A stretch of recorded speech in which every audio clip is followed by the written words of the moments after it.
Vcast, o podcast do Universo Alme. Eu sou o Caio Tarifa. Eu sou o Cássio Chiapa. Eu sou o Fausto Moraes. E Flávio Alcântara. Muito bem, estamos aqui reunidos hoje para falar sobre as tendências de 2022. Mas antes, siga a gente no YouTube, no Spotify, no Apple Music ou no Anchor FM. Sempre que sair episódio novo, você será notificado. Agora vamos pro tema. Estamos em 2022, ainda falando de pandemia. E antes da gente abordar aí as tendências, eu queria saber qual que foi o impacto da pandemia no mercado da incorporação. O que a pandemia fez com um setor grande como a engenharia, por exemplo? Acho que o grande impacto que nós tivemos proporcionado aí pela pandemia para a incorporação, para as margens das empresas, foi a pressão inflacionária, ocasionada aí pela escassez de algumas matérias-primas e até por demanda de outras, levou um impacto inflacionário importante que acabou mexendo aí na margem das empresas incorporadoras. Então, um grande impacto na questão econômica foi esse impacto inflacionário. Mas também a pandemia trouxe algumas novas tendências no quesito morar. Algumas novas necessidades surgiram da pandemia e que acabou assim, nos levando a nos movimentar para atender essas necessidades. Teve um aspecto também da nossa maneira de trabalhar, tanto aqui no corporativo quanto na obra, a gente teve que se adaptar. E isso trouxe algumas mudanças que, inclusive, devem permanecer. A questão dos encontros virtuais e uma certa otimização dos trabalhos, né? A gente acha que ficou mais dinâmico nesse período. Então, teve esse aspecto também que a pandemia mudou e deixou aí como um legado. Bom, sem deixar de ignorar também a questão das vidas perdidas, né? Acho que isso, a gente começou 2022 achando que teria um ano um pouco mais tranquilo, né? Teve uma nova onda. E aí a empresa, acho que o Brasil todo, né, teve uma resiliência enorme para passar por tudo isso. Nesse ano, né, de 2021, a gente teve a oportunidade de consolidar algumas coisas que foram superadas no início da pandemia, né? A questão da home office, novos hábitos, novas tendências de mercado. Tudo isso aqui a gente pôde viver com mais intensidade em 2021. E a gente espera levar alguns legados muito positivos para 2022. A gente entende que ter mais mobilidade, ter uma dinâmica de consumo diferente, são coisas que a gente discute todo dia aqui. E a gente acredita, né, que pelo nosso jeito de ser, uma empresa mais leve, ter um foco maior em pessoas, a gente tem uma dinâmica que a gente vai poder criar e rediscutir como é que a gente vai construir a empresa daqui para frente. A pandemia também mudou o que os nossos clientes querem nos produtos, o que eles buscam, porque eu acredito que agora as pessoas têm ficado cada vez mais em casa, né? Tem trabalhado de home office. E aí, como que a gente tem se adaptado a essa nova realidade? A pandemia trouxe novos hábitos, com certeza, né? Quando você observa o cenário, você vê uma explosão aí do comércio eletrônico, delivery. E isso tudo traz um impacto para dentro das moradias, para dentro das residências.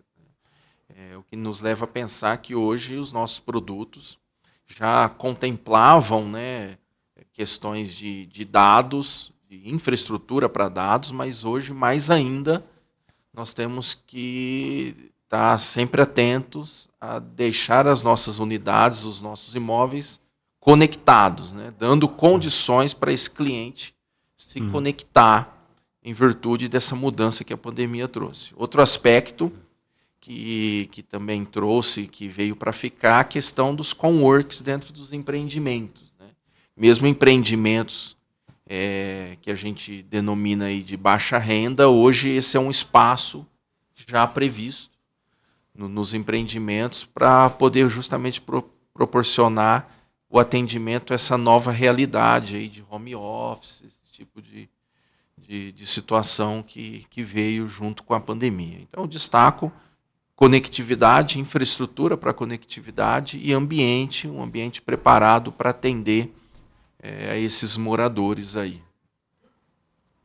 Acho que eu poderia adicionar também, a gente notou, a gente que é uma empresa prioritariamente do interior de São Paulo, uma nova gama de clientes de São Paulo, de grandes centros, que estavam buscando outras regiões em que eles poderiam continuar trabalhando e ter uma qualidade de vida melhor. Então, a gente percebe que esse novo cliente que vem em busca de qualidade de vida e também um imóvel mais em conta, é uma oportunidade para a gente eventualmente questionar um pouco a questão da localização dos empreendimentos. Sim. Porque hoje você não precisa estar próximo do centro para poder trabalhar. Então, o cliente ele se permite poder morar numa região mais suburbana e, ao mesmo tempo, ele ter qualidade de vida sem ter que se deslocar para o trabalho. Então, isso aqui é uma tendência que a gente tem visto. É questionável, né? De repente, quando a pandemia realmente acabar, mas o cliente entendeu que hoje ele pode trabalhar de longe e ter qualidade de vida. Isso traz um impacto também no quesito mobilidade, né? A pandemia também nos levou a pensar, será que é necessário nós termos empreendimentos com 100, 105, 100, 110% de vagas de garagem? Em virtude dessa possibilidade desse trabalho à distância, será que eu preciso executar empreendimentos possibilitando vagas de garagem para todos os moradores, né? Isso trazendo até um pensamento, até um impacto na questão ambiental, de toda essa questão de sustentabilidade, né? Teve uma adaptação também com relação ao nosso atendimento aos clientes, né? Acho que a gente conseguiu introduzir mais elementos digitais, fazer um atendimento um pouco mais dinâmico, tanto nas questões burocráticas, quanto também numa ocorrência de assistência técnica. Isso mudou e acredito que deva continuar nesse formato que acaba agradando mais. Muito bem lembrado pelo Fausto, né? A pandemia também nos forçou a colocarmos em prática as nossas ideias. Muitas vezes a gente tem ideias e elas acabam sendo sufocadas pelo dia a dia, mas toda crise traz a oportunidade de colocarmos coisas novas, de reinventarmos, de inventarmos situações novas. E essa questão da assistência técnica, de nós podermos fazer a vistoria online com esse cliente, sem a necessidade de um técnico se deslocar até a unidade do cliente, foi proporcionada por essa crise, né, da pandemia, e que veio para ficar, como bem lembrou o Fausto.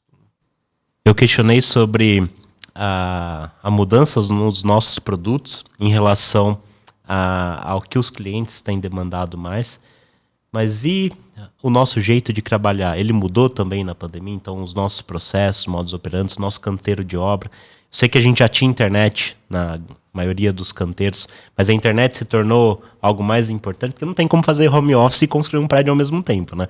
Mas como é que a gente fez isso acontecer em plena pandemia?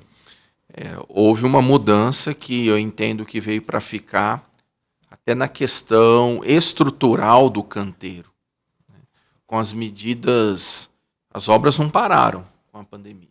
Então foi necessário implantar uma série de protocolos de higiene para que nós pudéssemos continuar trabalhando. E as estatísticas mostram que na construção civil isso deu certo. Deu muito certo a introdução desses protocolos de higiene e que vieram para ficar. Então, uma grande mudança. A gente já dava uma atenção para o canteiro de obra no quesito proporcionar condições, qualidade para os funcionários em termos de higiene, mas com a pandemia isso se ampliou com a introdução de algumas práticas, né, como álcool em gel, um maior número de lavatórios espalhados pelo canteiro. Então, essas questões vieram para ficar. E também a intensificação do uso de ferramentas digitais pelas equipes de obra, justamente pela necessidade de se comunicar com a matriz ou com os departamentos, e esses departamentos em home office. Então, houve uma intensificação por parte da equipe de produção do uso dessas ferramentas digitais que eram utilizadas, mas basicamente e-mails, ERP, e com o advento da pandemia se intensificou o uso de outras ferramentas, né, como o Teams, nessa comunicação com as obras. Então, eu destaco esses dois quesitos. A introdução de medidas de higiene que vieram para ficar e a intensificação do uso de ferramentas de tecnologia por parte da equipe de obra. É isso mesmo, né, Cássio? Assim, é igual o Flávio falou, a gente sempre coloca a nossa cultura em primeiro lugar, e o primeiro aspecto que veio logo em março, no início da pandemia, foi o cuidado com as pessoas. Isso foi feito de forma coletiva, todas as decisões, até porque naquele momento ainda tinha muitas dúvidas sobre os protocolos, né? Hoje a gente conhece melhor assim, alguns aspectos. Então a gente se reuniu, todas as camadas, desde diretoria até os operários, para a gente decidir junto o que fazer. Afastar os vulneráveis, montar as estruturas para distanciamento. Então foi um mês intenso, foi a primeira grande mudança que a gente priorizou de imediato, que todos ficassem à vontade em como continuar a cooperação física no canteiro. Essa foi a maior adaptação, porque a maioria dos trabalhos eles são feitos em loco, né? Então, cuidados com o distanciamento, adaptação do refeitório e outras providências. Introduzimos também uma equipe de saúde e segurança maior na ocasião. Disponibilizamos um app para a gente poder rastrear também a condição diária de saúde das equipes. E com relação às atividades de suporte, o Cássio colocou mesmo, Caio, a gente introduziu mais o digital, né, promovendo mais encontros virtuais, adaptamos também algumas maneiras de fazer acompanhamento e suporte à obra, pensando bastante nesse aspecto da segurança das pessoas, em primeiro lugar. Que eu acho que a empresa ela tem, historicamente, uma capacidade de se reinventar na crise, né? Não que a gente goste de crise, não que a gente vá buscar uma crise, mas eu acho que pela nossa forma de atuar, a nossa cultura, a gente acaba se saindo muito bem. Então eu acho que eu destacaria aqui, desde o início da pandemia, isso que o Fausto comentou, né? A gente não sabia de nada, como ninguém sabia. E você olha outras empresas, tiveram soluções parecidas com a nossa, então a gente não inventou nada tão diferente, mas a forma da condução da crise, eu acho que aí é legal se destacar. Então a gente tem uma cultura aqui de muita autonomia na ponta, em que a gente entende as diretrizes que a gente tem que cuidar das pessoas, e aí com base nisso aqui, todo mundo vai entender que pessoa está em primeiro lugar. Então a gente foi ver quem era o elo da corrente ali mais fraco, né? Obviamente é os operários. Sim. A equipe de obra que vai ter que operar. Pessoal de matriz, putz, não é assim, vai para casa. Será que você tem internet para trabalhar na sua casa? Você tem um computador? Você tem condição? Você tem um espaço para trabalhar? De repente todo mundo teve que dividir um espaço ali com uma criança que teve que começar a fazer uma aula. Enfim, foi um momento de adaptação muito grande, e a preocupação principal da empresa naquele momento foi garantir que as pessoas pudessem ter condições de trabalhar e mais, ter uma rede de assistência para as pessoas. Lembrando que a empresa não é assistencialista, mas a gente criou o movimento lá de vamos ajudar as pessoas que precisam, com um recurso próprio das pessoas, sem que a empresa precisa dar. Mas a empresa passou a ser um ambiente onde as pessoas pudessem identificar pessoas com problema e as próprias pessoas se ajudassem. Eu acho que isso foi um negócio muito bacana que aconteceu aqui dentro. E não sei se é coincidência ou não, mas a gente passou a fazer um processo de evolução cultural bem no meio da pandemia. Então como é que você vai fazer uma mudança cultural num ambiente onde as pessoas não se encontram? Elas passaram a se encontrar virtualmente. Então a gente começou a entender protocolos, né, de reuniões, de encontros. Como é que você contrata uma nova pessoa, como é que você acolhe uma nova pessoa, como é que você treina uma nova pessoa, tudo virtualmente. A gente aprendeu a fazer isso. E, de novo, a forma de a gente fazer, entendendo que a prioridade é acolher as pessoas, fez com que a gente pudesse, inclusive, acho que acelerar esse processo de evolução cultural. Então a gente tem alguns dogmas aqui de que todo mundo ganha, a empresa não é assistencialista, a gente pensa nas pessoas, a gente tem os nossos mantras aqui, e a gente tem conseguido divulgar isso de uma forma, acredito eu, muito eficiente. Sim. E acho que a gente tem conseguido permear bastante isso aqui pela empresa. Então acho que eu destacaria isso como... Será que a pandemia nos ajudou nisso aí? Eu acho que sim. Acho que essa crise, essa necessidade de a gente ajudar as pessoas sem o viés assistencialista foi intensificada na pandemia. Show de bola. Agora eu vou pedir para todo mundo ligar a bola de cristal e vamos abordar um pouquinho, já que estamos em 2022, quais são as expectativas para este ano de 2022. Então, antes de mais nada, eu queria perguntar o que o mercado está dizendo que vai acontecer e o que nós vamos fazer. Esse ano de 2022, como tradicionalmente acontece no Brasil, é um ano de muitas interrogações, né? Um ano de eleições para presidente da República, governadores, e isso tudo mexe com o nosso estado, né?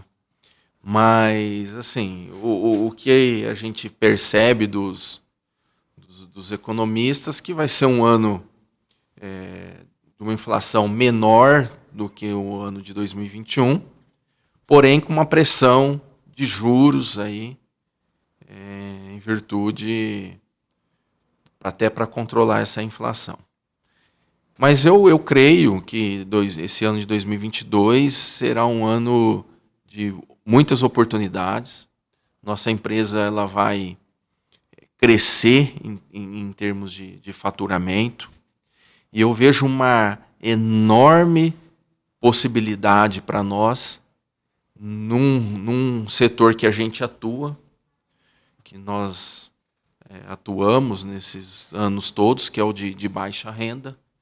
Pelos impactos inflacionários ocorridos em 2021, muitas empresas que atuam, né, na baixa renda acabaram migrando para algum outro tipo de produto, algum outro tipo de segmento, e nós vamos continuar focando naquilo que é o nosso mantra, que é viabilizar o primeiro imóvel. A despeito do impacto inflacionário, a despeito, né, do aumento dos custos que ocorreram em 2021, então nós vemos uma grande oportunidade de nós continuarmos atuando naquilo que é o nosso mantra, no caso de Vita, que é a possibilidade de atender o primeiro imóvel. Então, por já termos uma previsão de aumento no faturamento para 2022 e de crescermos ainda mais no atendimento dessas pessoas no imóvel de baixa renda, eu vejo um ano de muita expectativa, de muita esperança para o nosso setor, para a nossa empresa. Caio, o Cássio falou, tem algumas coisas que geram um pouco mais de expectativas, talvez negativas, né? Um controle inflacionário, alta de juros e a eleição. Por outro lado, tem boas notícias também, a pandemia está se arrefecendo e isso pode gerar maior número de empregos e tudo mais. Então é difícil pensar por esse lado, assim, igual você falou, né, da bola de cristal. Mas assim, se a gente for pensar em 21, e aqui também voltando para a nossa cultura, nós temos nossos planos de expansão, eles são pautados em formação de gente, e a gente tem uma boa capacidade de se adaptar. Né? Em 21, não tinha como se planejar nesse aspecto, né? E a gente conseguiu, de forma coletiva, de novo, se adaptar e tivemos um ano bacana, né? Acho que 22 vai ser desse jeito, a gente mantendo a nossa cabeça no que a gente crê que é bacana, na formação das pessoas, na divulgação da nossa cultura, para que essa expansão seja sustentável. No meio do caminho, surgindo algum imprevisto ou outro, a gente está mais robusto, mais preparado para poder mudar de direção sem sentir uma grande dor, né? De repente, de uma empresa que está desfragmentada em algum desses aspectos, né? De gente, cultura e um plano de expansão sólido, né? Para acrescentar aqui em relação à economia sobre a bola de cristal, deixa para eles que eles já deram as previsões deles. Mas eu acho que a gente está no Brasil, né? Se quer empreender no Brasil, todo ano é a mesma coisa, porque é eleição, porque é a China, enfim. A gente não vai ignorar o que está acontecendo no mundo, muito pelo contrário. Mas aí como que a gente encara isso, né? E eu acho que a gente tem que reforçar aqui que o nosso modelo é baseado em pessoas e com autonomia na ponta.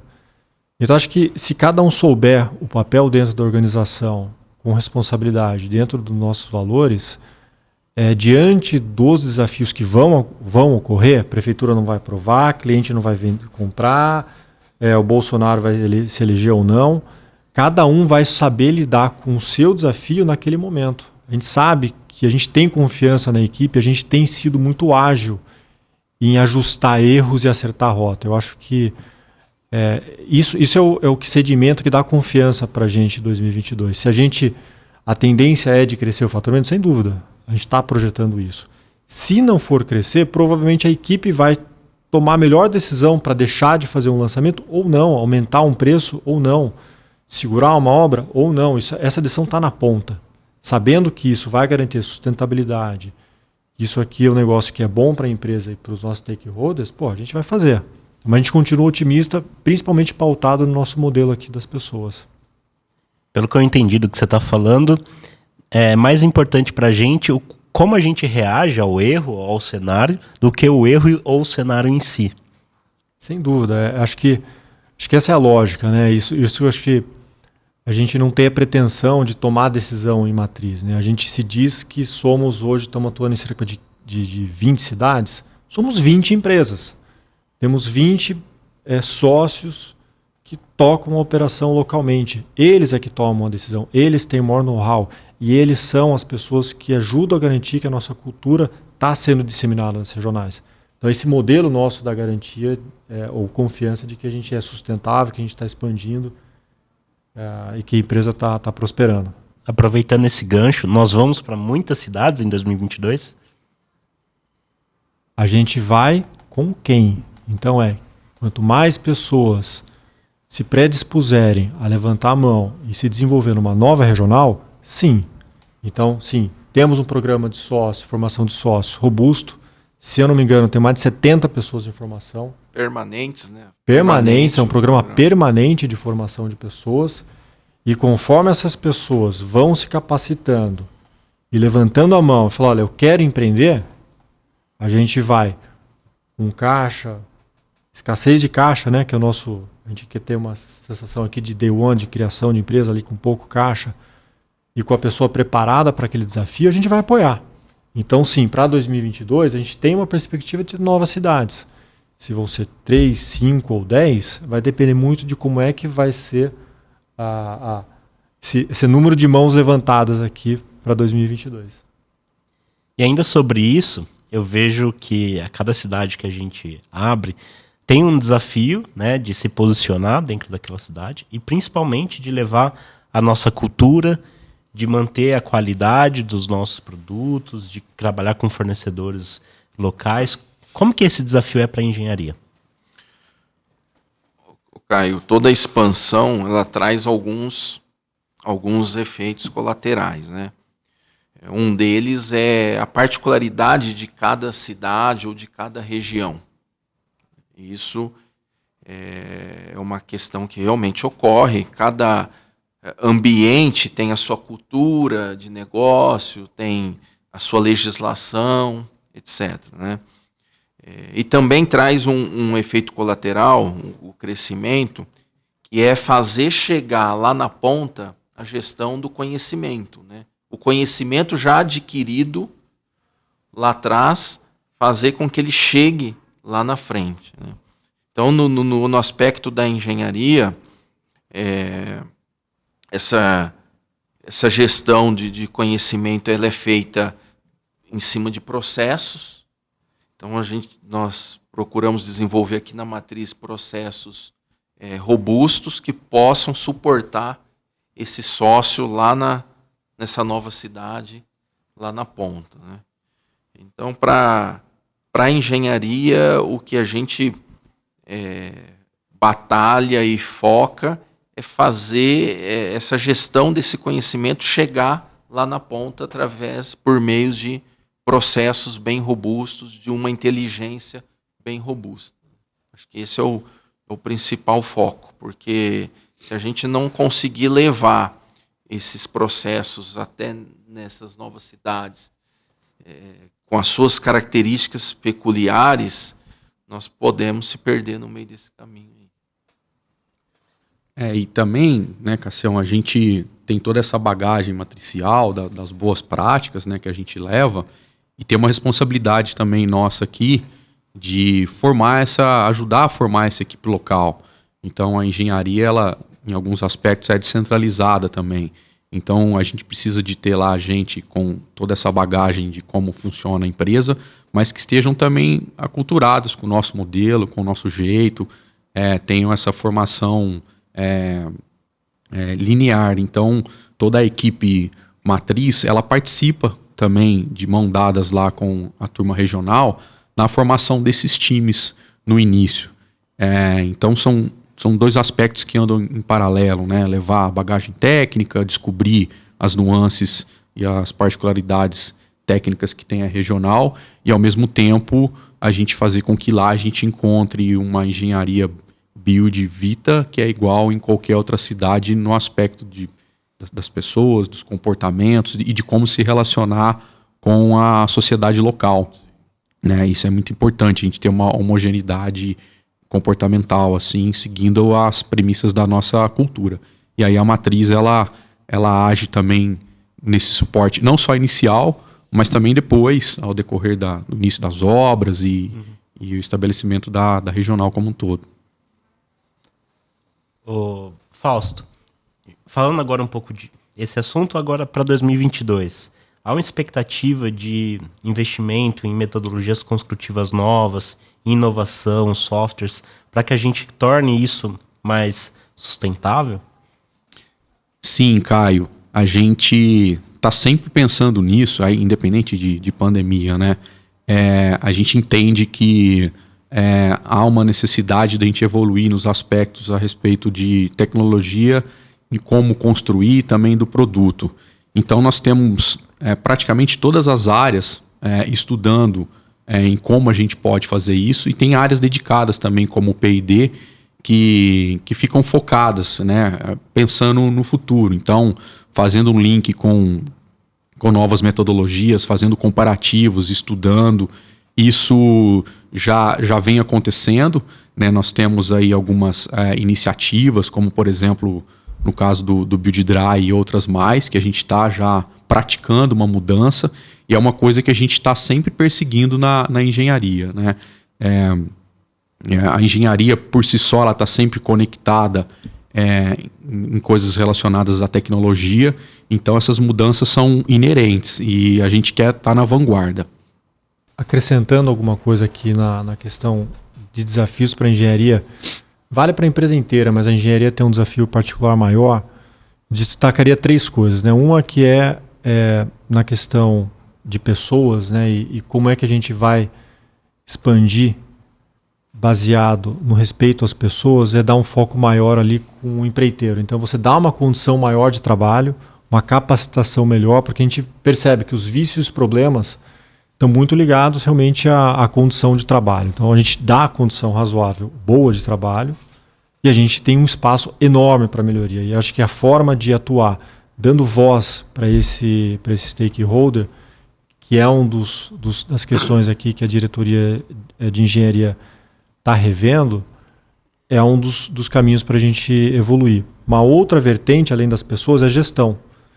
Então, a gente tem, sim, práticas e processos uniformes para a gente ter uma cara de engenharia Vita, uma cara de engenharia Build, mas a gente está dando um upgrade aqui em relação à gestão como um todo, que é o Lean. Então, a gente espera que a gente possa ter práticas de gestão mais uniforme na engenharia como um todo.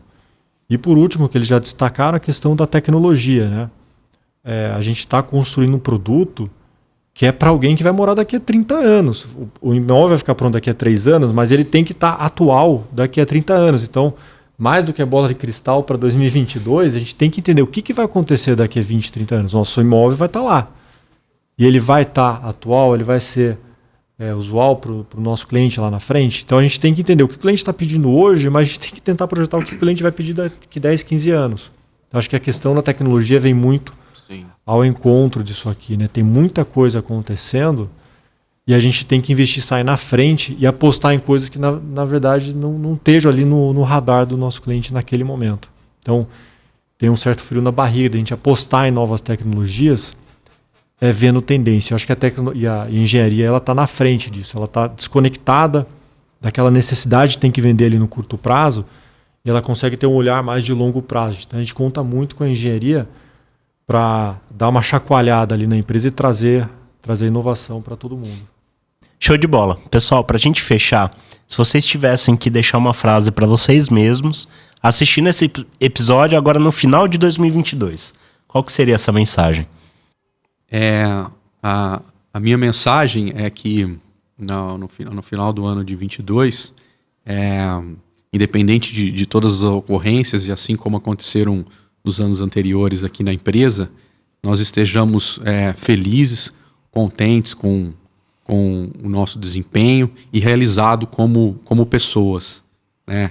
E eu tenho certeza que isso vai acontecer.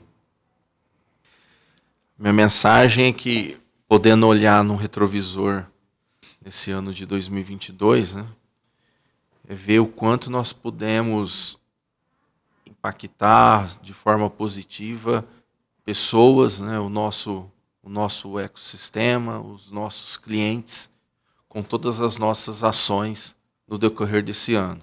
Lógico que nós planejamos e almejamos alcançar algumas metas, mas mesmo que elas não sejam atingidas na sua plenitude, mas só o fato de ver que nós pudemos influenciar de forma positiva gente, isso já nos traz um alento e uma alegria tremenda. Olha, olhando lá para o final de 2022, eu acho que o que vai trazer uma realização pessoal é saber que a gente continuou nessa jornada de poder gerar oportunidade para as pessoas. A gente percebe que esse tem sido o motor da empresa. E a gente dá confiança para as pessoas empreender mais, buscar novos desafios. Eu acho que o ambiente que a gente tem criado, em que gera segurança para as pessoas poderem se arriscar, tem impulsionado cada vez mais o crescimento das pessoas. Então, eu acho que se a gente puder intensificar o que a gente já tem feito aí nos últimos anos, eu a princípio estou satisfeito e concordando e dando rol aí pro Fausto e pro Cássio. Show de bola, pessoal.